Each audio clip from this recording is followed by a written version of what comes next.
This is a recording of my talk about hardening your AWS environment that I gave at the AWS User Group meetup in Melbourne on the 27th of September in 2017. My name is Arjen Swartz and I'm a Cloud Solution Engineer at Bulletproof. If you've seen any of my other presentations, you probably expected more of a title slide like this one and an appropriate title. However, using this title would make it sound more like a marketing talk than it actually is, so I tried not to do that. That said, there's a little bit of marketing in here, as this meetup is sponsored by Bulletproof. Bulletproof as a company is aimed at helping you with your digital transformation into or inside the cloud. This can be migrating into the cloud all the way up to innovation and using the newest and best tools to optimize your current offering. What part you're in depends on the digital maturity you have, where you think you're a bit, and as you can see, this also has an impact on the business. For more details, please visit the Bulletproof website. Let's move on to the main part of the presentation. I'll be speaking about security. So to start with, let's have a definition of security. Let's go going here for a very high level definition.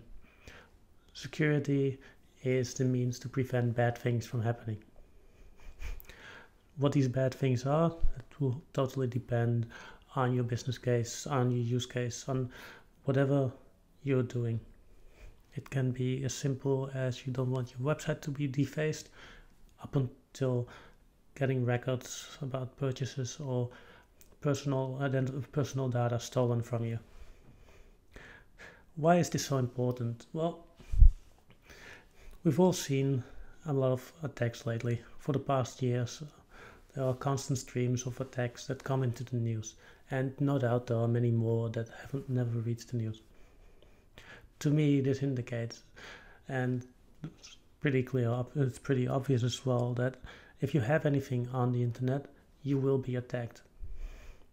And if you're big enough targets with enough, or that offers enough of an incentive for the attackers, you will eventually be hacked. It doesn't matter what your security is, it can last for a long time. But in the end, maybe there will be a zero-day attack, that zero-day exploit that you didn't see coming, that you did not get patched in time, and somebody got in. It happens. Now, the goal then is to make sure that this is more the result that you will get then, instead of having all your data put onto the internet. So, in that regard, how do we deal with improving the security? Well, we can start with asking questions. These are questions like, what do we need to protect? Who needs access to it? What are the trade-offs with usability, which is always an important one? Is there a better way to do any of this? And many more questions that you may or may not have an answer to at the start, because security is a moving target. Anything that seems perfect now may not be so anymore tomorrow. Anything that you spend a lot of time fixing now may no longer be needed tomorrow. So keep asking these questions, not just at the start of your project, but all the way along. Now, obviously, as this is an AWS focused talk, we also want to have a look at how AWS can help you with this. Now, most importantly, to start with, is AWS's so-called shared responsibility model. What this does is it clearly defines the parts that AWS is responsible for and that you as a customer are responsible for. This means that AWS handles all the really low level stuff, so you don't have to deal with the security of your data center, of the physical hardware that things are running on. It means you don't have to worry about the security of the underlying OS for services like RDS for DynamoDB or S3. On the other hand, if you're running an EC2 instance, you are again responsible for the operating system there. You are responsible for anything inside your applications. You are responsible for using IAM and other tools in a responsible manner that does not impact your own security. And obviously you are responsible for the data of your customers. Another tool that AWS offers is the well-architected framework whitepaper. This whitepaper was introduced at reInvent in 2015, and it is basically a long list of questions that are aimed at improving your idea of how to build your application in such a way that it gets the most benefit from a cloud environment. The security section of this also then asks more questions. So in this case it is things like, how are you protecting access to the root account credentials? How are you capturing and analyzing logs? All of these things are all part of the questions part that I mentioned earlier, and it's therefore a good thing to check out. Now, another tool that comes by default that everybody can use is the Trusted Advisor. The security part of the Trusted Advisor is free. It is available to anyone, and what it does is show you some of the more basic security status of things. So it will show you if your S3 buckets are publicly accessible. It will show you if you have SSH port in security groups open to everybody. Things like that. So these are usually small things that are quite easy to fix, but are still important. There are a lot more AWS tools that can be used to help you with your security. So let's have a look at what we can do there. We'll be starting with monitoring and alerting, mostly because monitoring and alerting is often picked up a bit late in the process when you're dealing with security. But in a way, I would like to make the case that without monitoring, you don't really have security. Because if you don't know if you were breached, are you secure? And the same goes then for alerting. If you don't alert whenever your monitors go off, if you don't let anybody know, there's nothing you really can do about it. It's nice then if somebody a couple days later checks, oh yeah, we lost all our data, but that doesn't really help you with anything. So the first tool I want to use for that is CloudTrail. Now, CloudTrail is an API logging service. This means that it logs all the API calls that are made to the AWS environment. Within AWS, everything works as an API call, regardless of whether you use the command line interface, an application, or just the web console itself. Each of those actions are API calls and they are tracked by CloudTrail. So this means that you get a good overview of what is happening, but beyond the basic functionality, we can go a bit further. So first of all, you can log your CloudTrail to an S3 bucket, but you shouldn't put that into the same account. If you push that off to a different account, then these logs will be safe regardless of what happens to the original account. Additionally, you can push the data to CloudWatch Logs. You can then set up CloudWatch Logs to ensure that that alarms are triggered. For example, when a certain action happens. In fact, if you enable CloudWatch Logs for CloudTrail through the AWS console, it will even offer to install a number of CloudWatch alarms for you. This includes an obvious one, such as please alert when anybody is making changes to CloudTrail, which is something that an attacker would probably do first.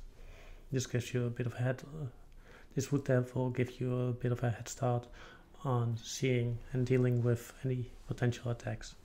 The second service is AWS Config, where AWS CloudTrail is meant to log and audit all the API calls config does the same thing for your resource, for your infrastructure.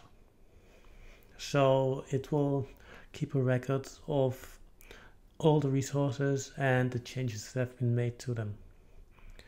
In addition though, you can set up rules that verify if you are following your own recommendations or your own desired state. So for example, you can set it up so that there's a rule that checks if you have an SSH port open to the world. If you do this, it will then trigger a non-compliant rule and resource in the config dashboard. This is nice, but it doesn't really work as an alerting tool. So what you can do is enable config to send a stream of all changes to an SNS topic. Unfortunately, you can't define exactly what parts you want to have sent. It's an all or nothing thing.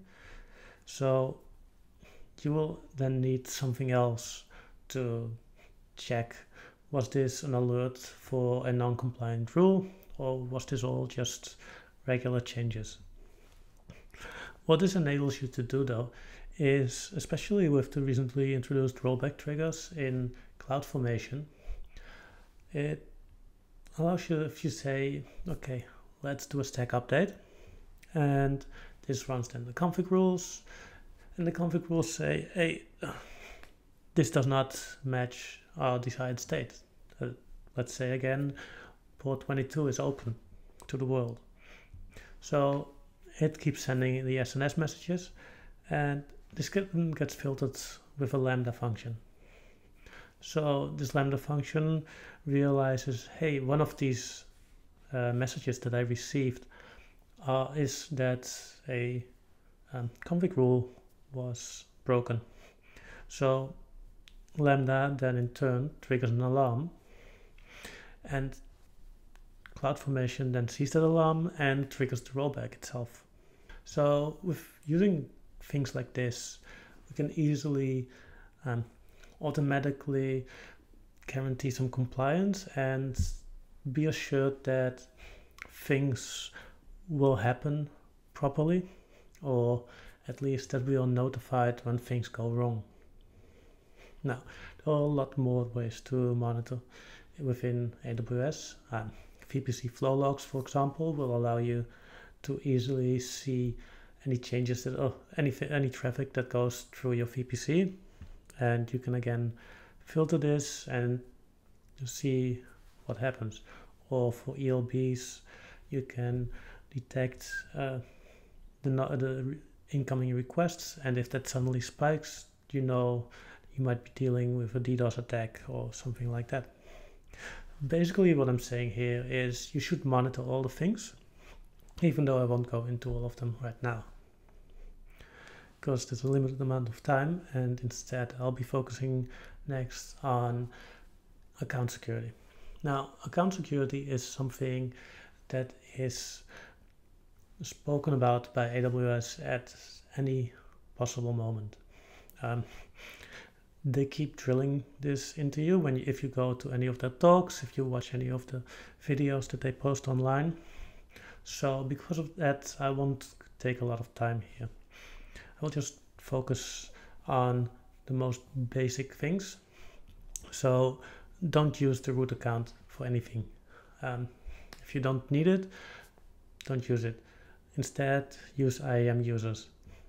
And obviously these IAM users, if they need console access, make sure they use multi-factor authentication to ensure that extra layer of security. Also, set up a password policy which ensures that the password they use is something more difficult than password 123. And additionally, if they need to use API access, so they have an API key, make sure this gets rotated regularly. And most of all, limit access.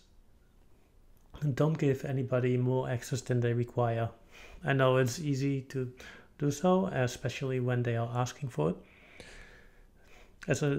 I've been a developer, and I know that I always want to have as much access as possible. So, but that does not mean it is a good thing to do to give me or anybody else that access. Now, the last thing there that you can think about is using federation. Federation basically allows you to hook up AWS to your internal authentication systems, let's say Active Directory or anything that you use, which means you can have all your compliance inside your, and then also make it easier for your users as they keep using the same username and password that they already use internally. Moving on from this, let's have a look at infrastructure security. Now, infrastructure here in this particular case is just the VPC level infrastructure. So anything that fits within a VPC will fall under this section. Before looking at some possible solutions for improving your security, let's have a look at a general idea of what you can do. So immutable resources is the idea that your resources, in particular your EC2 instances, do not change after you deploy them. That means you don't run patches on them, and you just generally leave them as they are. And if anything needs to be updated, you create a new immutable resource and get rid of the old one. You probably already do that if you're using autoscaling groups. After all, otherwise you will lose the data that you will lose any changes that you make if an autoscaling event occurs. But what I'm saying is this is a good strategy for more than just autoscaling groups. Try to use this kind of thing as well for anything. Well, try to use this sort of thing for any kind of server. And when we're done speaking about servers and instances, who really needs access to them? And by access here, I mean needs the ability to log in to one of these instances, whether it's through SSH on a Linux box or RDP on a Windows instance. Now, generally, the access we need is to get access to logs, do patching, or to run jobs. So how do you manage this access? I mean, we're talking here about SSH keys and passwords that people will want to have on their computers that might get lost at times. And how do we keep these secure? We'll have policies for that, but policies fail. It doesn't matter how well intentioned. In general, a policy can always fail. One solution, though, at least at a high level, is maybe using something like a parameter store. The parameter store allows you to save things like passwords, but that could of course be an SSH key as well. So you store these in the parameter store. Your user will then have to pull them in. Say I want my password, and they can use that to log into the server. Same for SSH key. And if you then decide to update the passwords, and also you can just update it in the parameter store, and everybody who has access to the parameter store can pull in a new one. So if you update it because a valuable employee has left, then they will no longer have access to the latest key, but it's not a lot of work to distribute the new key. Obviously, though, this is not perfect because in the end, people will still have the passwords or the SSH keys on their machines after they've pulled them in. So maybe a better question we should ask is, do we really need this access? How about instead of trying to figure out a way to store an SSH key, we just don't use one? But then we still need all the same things from those instances. We need logs, but we can push all the application and system logs up to CloudWatch. in CloudWatch Logs, we can collate them from the different servers, and your developers can have access to that, or your sysadmins, whoever needs the access. And so if we have immutable resources, we don't really need to do patching on the machines themselves. Of course, if you don't have the immutable resources, then you still want to be able to do patching, or, as I said, run jobs. But inside the EC2 System Manager or SSM, there's a run command, and the run command is something you can use to generally run commands on your instances. Basically, how it works is that you define the command you want to run. You can base it on a number of templates, but these templates include things like shell scripts. And you provide the command, you put the command in there, you define, I want to run it on all these instances, and it's run. Nobody needs to log in to those servers, possibly miss one or have any other issues, and you get a nice output of who has run it and what the output was, all the information that you require in a nice auditable way. So next up are the security groups. Obviously, this leads to more questions again. Now, security groups, if you've done anything with EC2 instances or in general with anything VPC related, you will be familiar with security groups. They are the way to set up a sort of shared firewall that will prevent access to your instances on anything except the whitelisted ports. And you can even more specify that by saying, okay, I only want access from this IP range, for example. This is all good, but in the past it was always annoying to deal with. You would have a whole bunch of rules and no real way to see why something was there.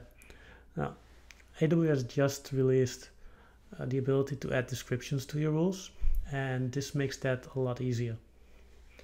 So instead of just having a random IP address that happens to be a matter of Ian was working from home and he needed access to a server, that can now be added to the description. This basically means you can have your infrastructure describe the reasons for why these things are there.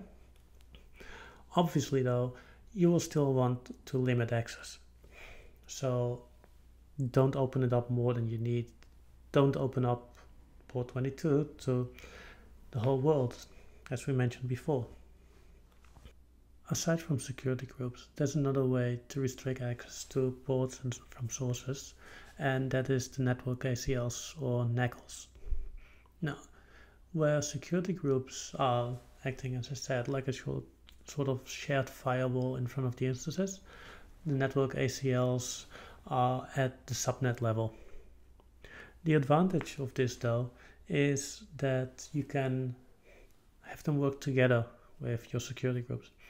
If you put this in, if you set these up to already restrict access to certain ports and the types and things only, that means that even if a mistake is made inside a security group, it doesn't matter so much because it already doesn't reach the security group in the first place, as it is stopped by the network ACL.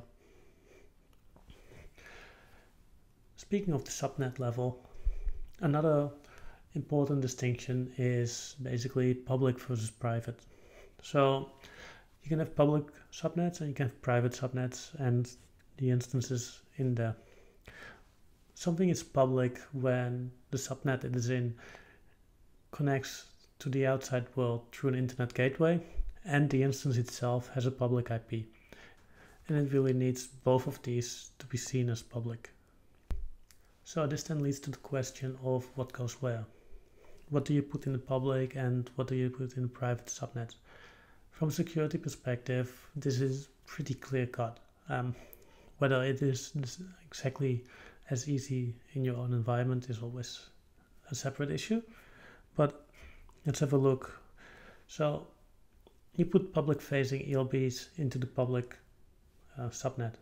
Obviously you use ELBs in front of your instances to make sure that, from a security perspective at least, that the instances are not exposed to the outside public.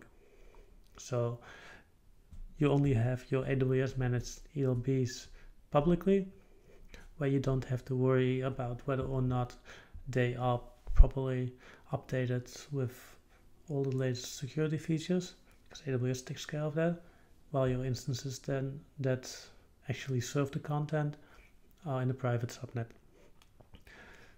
Same goes basically for NAT gateways.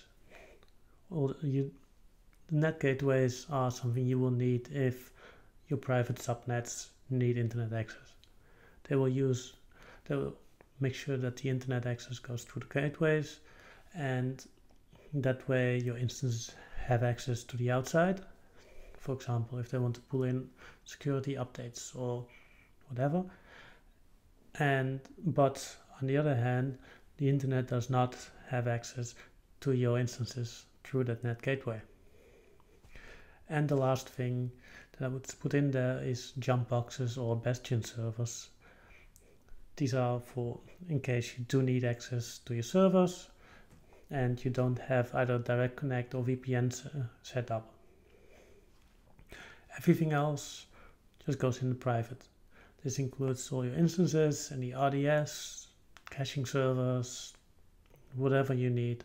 It goes into private subnets. Now, if we take a look back at those jump boxes, that actually raises another question. So, do we really need these to run 24/7? Do we need constant access to them? Well, we might need constant access to them, but does it need to be through basically a fat target that is designed to have SSH open, for example? How about instead we automate it with Lambda? And by this I mean, if we automate this in such a way that when one of your people needs access to the server, you can instead have them call the Lambda function. Maybe it's a nice little web page where they fill in an API key, or they already call that with an API key. They identify themselves, and then a jump box is started up with their own personal key, which is obviously not one that they provide while logging in, but it is already in the system, and that they are expected to have the private key of inside their machine or on their machine, and possibly even restricted to the IP address that they made the call from. And this is straightforward to do, and it gives you the benefit basically of, again, logging. You have an audit trail of, okay, this person needed access to the environment at that time. They logged in through that server, they spun it up from that IP address, whether they were on the beach or just working from the office.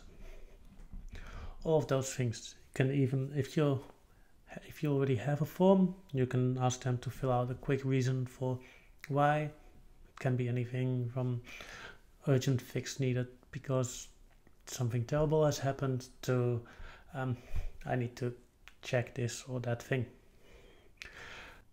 And in addition, you can have an extra Lambda function that checks whether any of those jump boxes have been running for a certain time, and if they have, just shut it off automatically.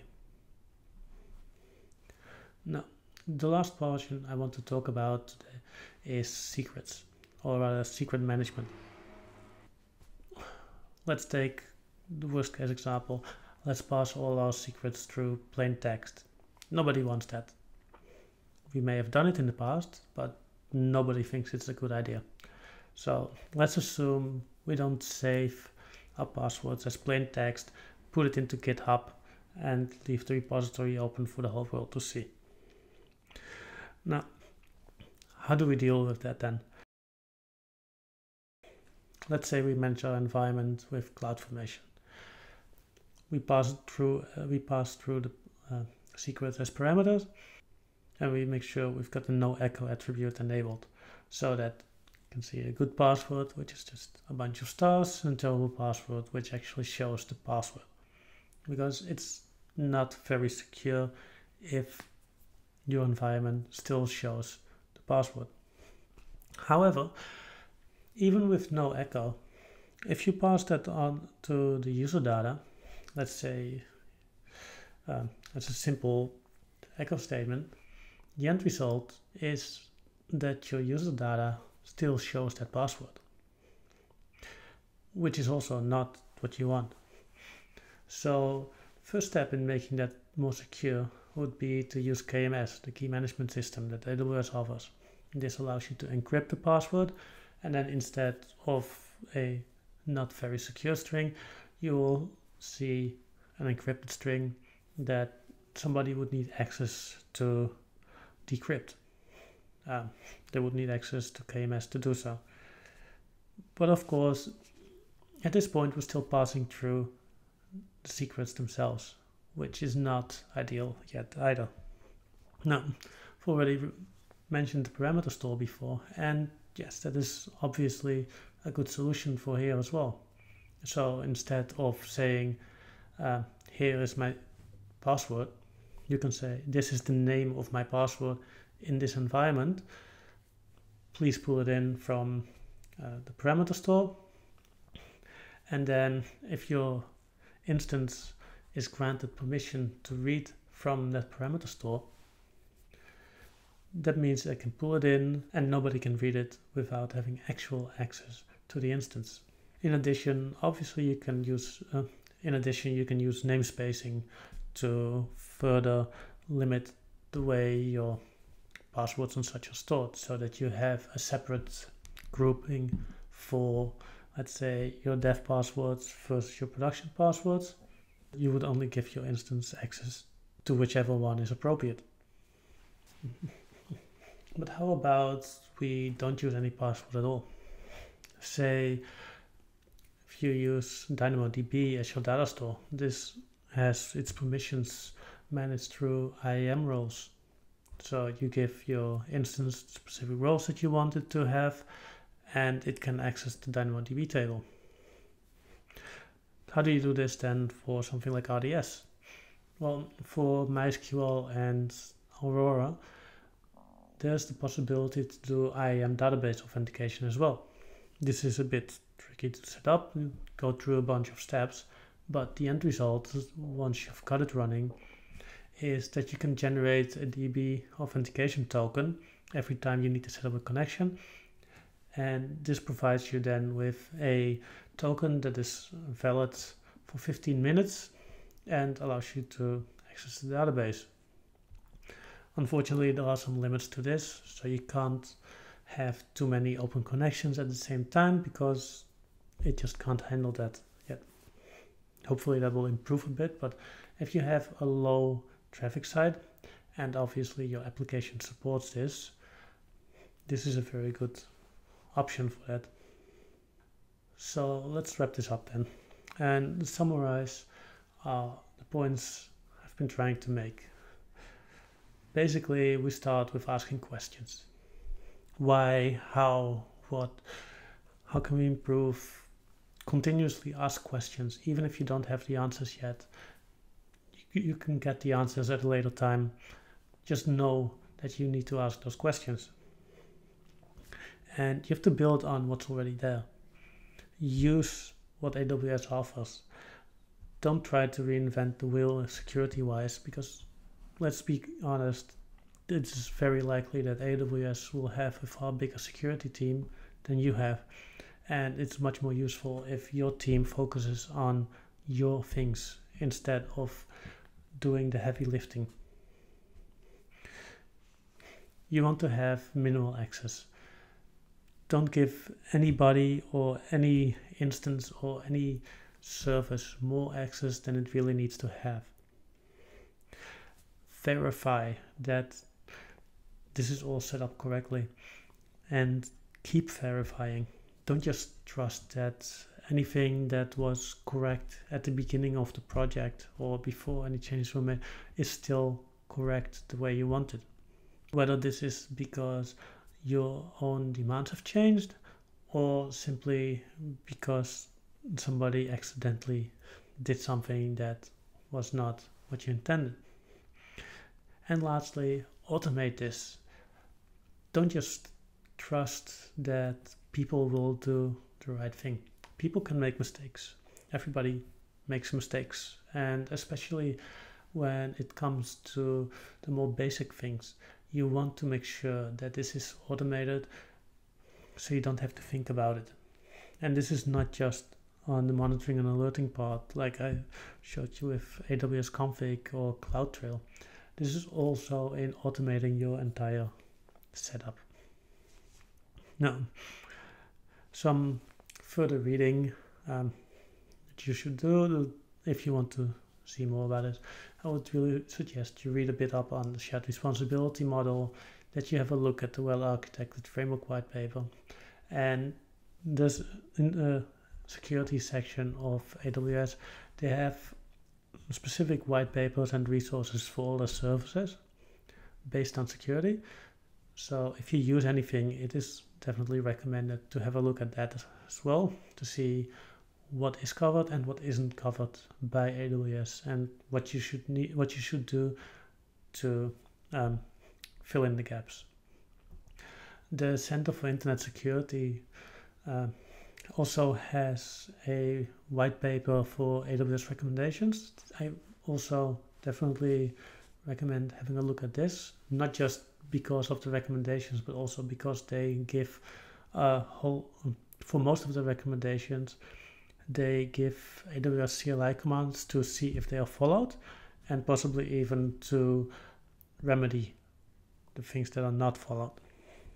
This basically means that yes, you can automate it based on what they provide you. And of course, there's always the AWS blogs, both the main blog for any new security related features or services that are released, but also just the security blog itself, which goes often a bit more into the technical parts of it and shows you what you can do to improve there. Now, lastly, as you probably saw on the slide, you can find more information about Bulletproof on the website, and there's also a blog post version of this talk there. Additionally, you can find my blog at Ignore Me, and this video and other videos are on my YouTube channel, which is reachable through the bit.ly link there. And of course, you can always reach out to me on Twitter as Arjen Swartz, or look at my work at GitHub under the same username. Thank you for listening, and I hope you learned something.